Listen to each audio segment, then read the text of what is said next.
भागीरथ और गंगा मां की पवित्र कथा। भारतीय पौराणिक परंपरा में गंगा मां का अवतरण केवल एक प्राकृतिक घटना नहीं, बल्कि एक दिव्य कथा है जिसमें तप, भक्ति, त्याग, श्राप और मोक्ष सब शामिल हैं। इस कथा के केंद्र में हैं राजा भागीरथ, इक्ष्वाकु वंश के एक तेजस्वी, धर्मप्रिय और कर्मयोगी राजा, जिनकी अदम्य इच्छा और निरंतर साधना के कारण ही गंगा पृथ्वी पर अवतरित हुई। यह कथा हमें यह भी सिखाती है कि यदि संकल्प पवित्र हो और मन दृढ़, तो देवताओं को भी झुकना पड़ता है। इक्ष्वाकु वंश के राजा सगर बड़े प्रतापी और धर्मनिष्ठ थे। उनके 60,000 पुत्र थे, असंख्य शूरवीर और तेजस्वी। एक बार राजा सगर ने महान अश्वमेध यज्ञ का आयोजन किया।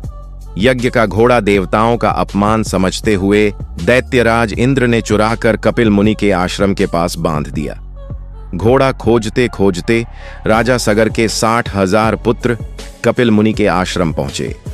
उन्होंने बिना सोचे, बिना गुरु की आज्ञा के कपिल मुनि पर घोड़ा चुराने का आरोप लगाया। कपिल मुनि तपस्वी थे, परंतु क्रोध के नियंत्रण की भी एक सीमा होती है। उन्होंने आंखें खोलीं और उनके तेज से सगर के सभी 60,000 पुत्र भस्म हो गए।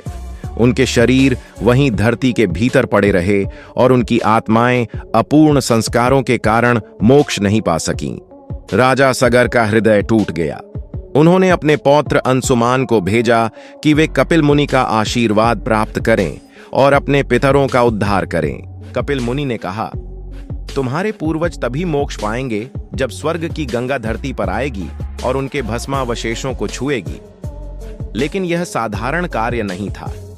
गंगा को स्वर्ग से पृथ्वी पर लाना, फिर पृथ्वी पर उनकी अविरल धारा को संभालना, इसके लिए असाधारण तप की आवश्यकता थी।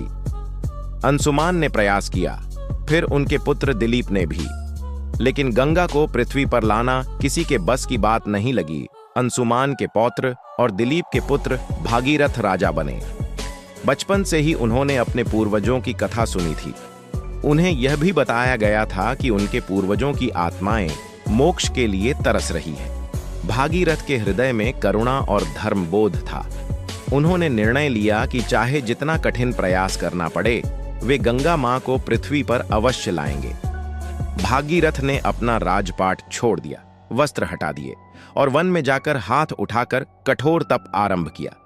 हजारों वर्षों तक बिना अन्न, बिना विश्राम, केवल गंगा मां का ध्यान करते करते उनका शरीर सूखकर अस्थि पंजर बन गया, पर संकल्प अडिग रहा। अंततः गंगा मां प्रकट हुईं और बोलीं, हे राजकुमार, मैं तुम्हारे तप से प्रसन्न हूं। मैं पृथ्वी पर अवतरित हो सकती हूं, पर मेरी धारा इतनी प्रबल है कि पृथ्वी को चीरकर पाताल तक पहुंच जाएगी। क्या तुमने सोचा है कि मेरी धारा को कौन संभालेगा? भागीरथ बोले, मां, भगवान शिव आपके भार को संभाल सकते हैं।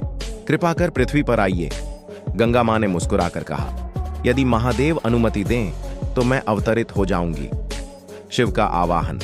जटाओं में गंगा का धारण भागीरथ ने शिव जी की कठोर तपस्या की। वर्षों तक शिव का ध्यान करते रहे, यहां तक कि देवलोक भी भागीरथ की तपस्या से प्रभावित हो उठा। अंत में भगवान शिव प्रकट हुए और कहा, भागीरथ, तुम्हारा लक्ष्य पवित्र है। मैं गंगा की धारा को अपनी जटाओं में धारण करूंगा। जब गंगा को बुलाया गया तो वे स्वर्ग से उन्मुक्त गर्व के साथ ध्वनि करती हुई पृथ्वी की ओर गिरीं। वे शिव को केवल एक साधारण पर्वत समझकर अपने वेग से उन्हें बहाने आईं, परंतु शिव जी मुस्कुराए और गंगा को अपनी जटाओं में समेट लिया। गंगा का गर्व टूट गया। भागीरथ ने फिर प्रार्थना की, हे नाथ, कृपा कर गंगा मां को पृथ्वी पर छोड़ दीजिए। तब शिव जी ने जटाओं का एक भाग खोला और गंगा मां की धारा धीरे धीरे पृथ्वी पर बहने लगी। उसी दिन से शिव जी का नाम गंगाधर पड़ा।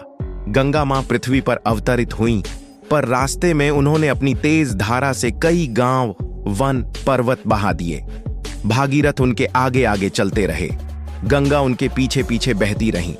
कई जगहों पर आशी मुनियों ने रोक लगाई, क्योंकि गंगा की धारा उनके आश्रमों को नुकसान पहुंचा सकती थी। लेकिन भागीरथ ने नम्रता से सभी को समझाया, यह केवल मेरे लिए नहीं, मेरे पितरों के लिए है, जिनकी आत्माएं मुक्ति की प्रतीक्षा में हैं। सभी ऋषियों ने आशीर्वाद दिया और गंगा आगे बढ़ी।